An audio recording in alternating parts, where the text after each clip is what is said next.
Hello friends, आज हम बात करेंगे ब्रेक इन एजुकेशन की।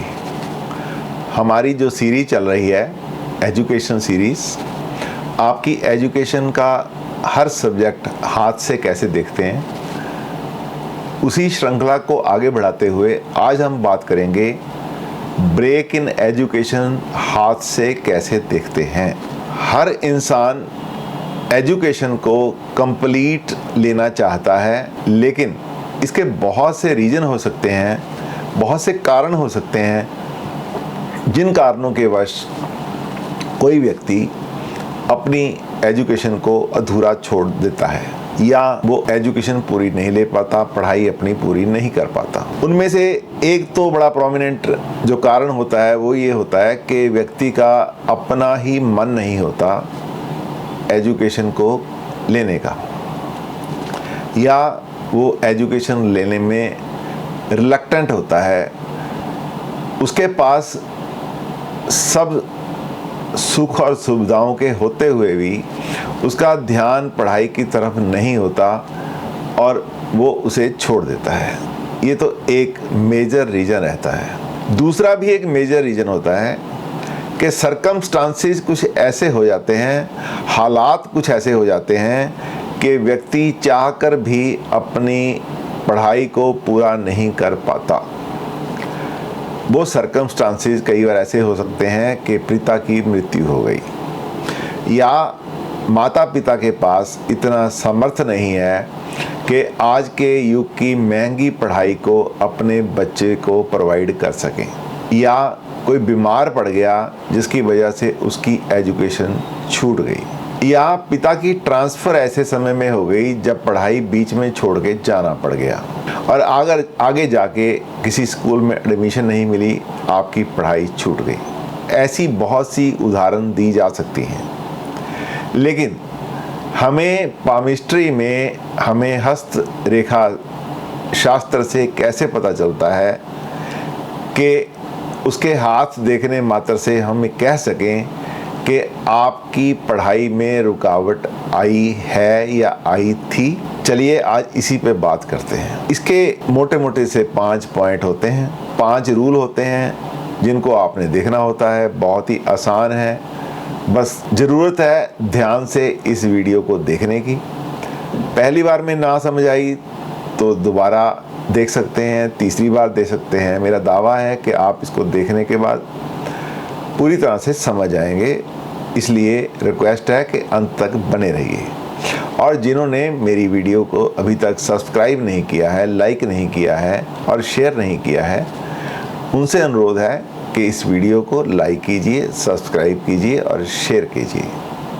चलिए चलते हैं पामिस्ट्री रीज़न नंबर 1। पहला जो आपने देखना है वो होता है सूर्य। सूर्य देवता विद्या का देवता है, ज्ञान का देवता है, रोशनी इसी के पास होती है, ज्योति इसी के पास होती है, ज्योति ही विद्या है। इसलिए सूर्य की रेखा देखनी बहुत ज़रूरी है।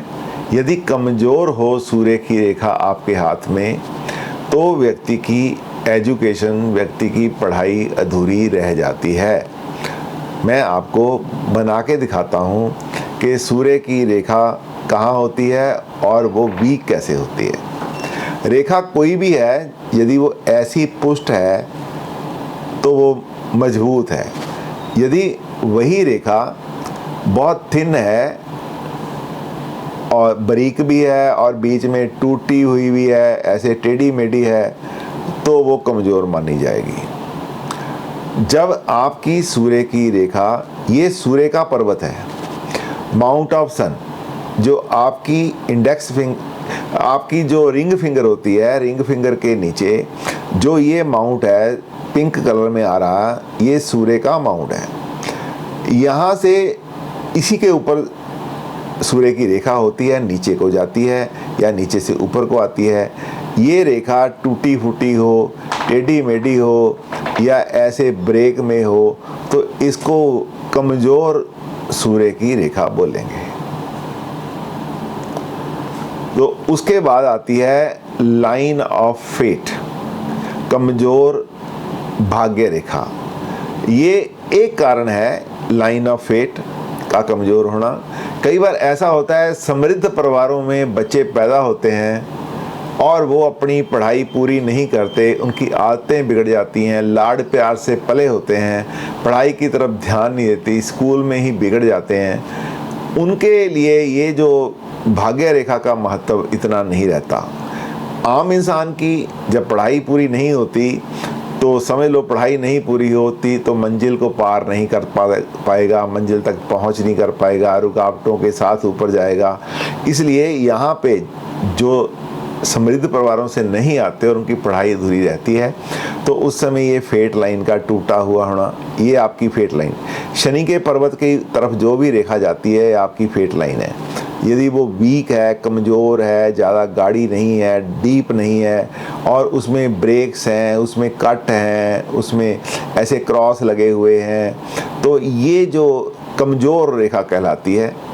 इसी तरह सूर्य की रेखा भी जब ऐसे टेढ़े मेढ़े कट हो, वीक हो, उस समय कमज़ोरी कहलाती है। ऐसी ऐसी रेखा काटती हैं तो कमज़ोर कहलाती है। तो ये मैंने आपको पहले बताया है कि ये फेट लाइन मजबूत भी हो सकती है किसी की। उसका कहाँ हो सकती है मजबूत? जहाँ पे व्यक्ति समृद्ध परिवार से आता है और वो बिगड़ी हुई आदतों के कारण पढ़ाई नहीं ले पाता, उसकी रेखा मजबूत भी हो तो उसको हम फैक्टर को गिनेंगे नहीं। ये उसी पे फैक्टर एप्लीकेबल होगा जहाँ पे वो ऑर्डिनरी परिवार से आता है। ये नंबर 1 हो गया सूर्य की रेखा। नंबर 2 होगी फेट लाइन।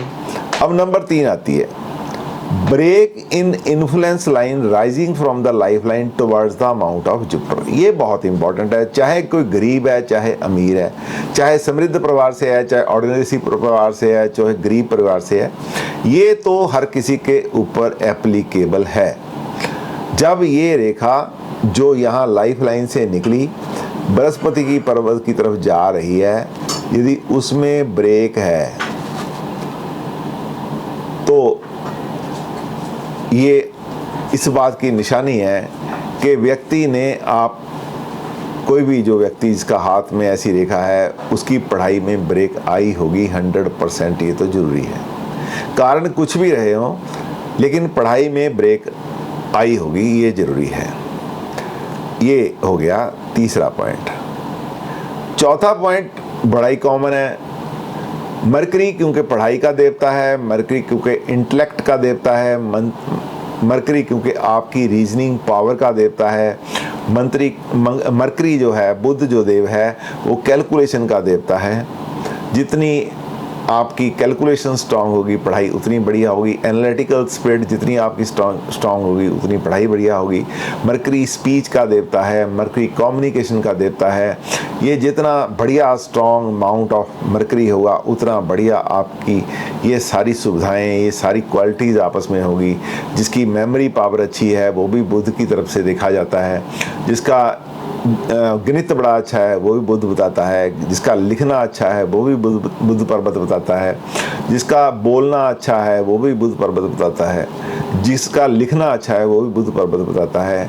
इसलिए बुध पर्वत का रीजनेबली डेवलप होना, ना तो बहुत ज़्यादा ऊपर को उभरा हुआ हो और ना ही नीचे बैठा हुआ हो, वो यदि कोई ऐसा नहीं है तो बुध पर्वत नीचे बैठ गया है तो ये बताता है कि पढ़ाई के मामले में ये व्यक्ति कच्चा रह गया। ये माउंट ऑफ मरकरी है। और उसके बाद आ गया माउंट ऑफ सन। सूर्य पढ़ाई का देवता है, सूर्य ज्योति है, सूर्य हमारे जीवन में एक लाइट देता है। जब सूर्य का माउंट पूरी तरह से विकसित ना हो वो भी पढ़ाई के रास्ते में रुकावटें पैदा करता है। काल पुरुष की कुंडली में 5वां घर कला का घर है। 5वां घर आपके क्रिएटिविटी का घर है। जिसके पास क्रिएटिविटी नहीं है वो पढ़ाई भी पूरी नहीं कर सकता। इसलिए सूर्य के पर्वत का भी ठीक से उभरा हुआ होना बहुत ज़रूरी है। जिसका सूर्य पर्वत बैठा हुआ है उसको भी पढ़ाई पूरी करने में दिक्कत आती है।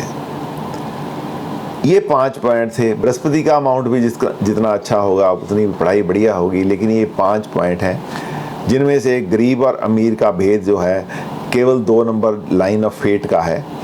इसको छोड़ के बाकी 4 जो पॉइंट हैं हर किसी पे एप्लीकेबल होते हैं। अब इसी के साथ मैं एक छोटी सी बात और करता हूँ। ब्रेक इन एजुकेशन हो गया, लेकिन आपके पास कई बार ऐसे लोग आते हैं कि मेरा पढ़ाई को दोबारा मन करता है, पढ़ाई को दोबारा मन करता है, मेरी पढ़ाई बचपन में किसी कारण से छूट गई थी, कारण कुछ भी रहा हो, अब मैं दोबारा पढ़ना चाहता हूँ, अब मैं समर्थ हूँ, समय दे सकता हूँ, पैसा खर्च सकता हूँ, क्या मैं दोबारा पढ़ाई कर सकता हूँ? तो इसका जवाब भी आपको इसी लाइन से मिलेगा, इन्हीं लाइनों से होगा।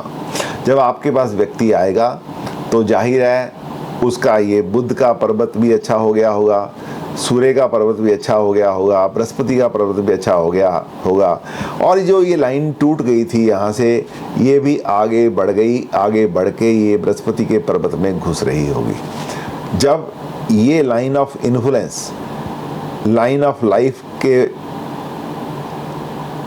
बेस से शुरू होती हुई, रास्ते में टूटती हुई, बृहस्पति के पर्वत पे लंबी हो जाती है, ऊपर को जाने जैसी हो जाती है, ऊपर से बारीक नीचे से मोटी हो जाती है, तो इसका मतलब ये दोबारा एजुकेशन लेने की लाइन है। तो आप बता सकते हैं कि भाई ऐसा नहीं है कि आप नहीं एजुकेशन ले सकते, अब आपका समय ठीक आ गया है, आप चाहो तो दोबारा पढ़ाई शुरू करो, आपको कामयाबी ज़रूर मिलेगी। अब मैंने क्या बताया? Break in education. अब दोबारा क्या बता रहा हूँ कि दोबारा पढ़ाई शुरू करने की लाइन। तो आशा है कि मेरा ये वीडियो आपको अच्छा लगा होगा। दोबारा फिर रिक्वेस्ट कि यदि अच्छा लगा और समझ आया तो शेयर कीजिए, लाइक कीजिए, सब्सक्राइब कीजिए। Thank you very much.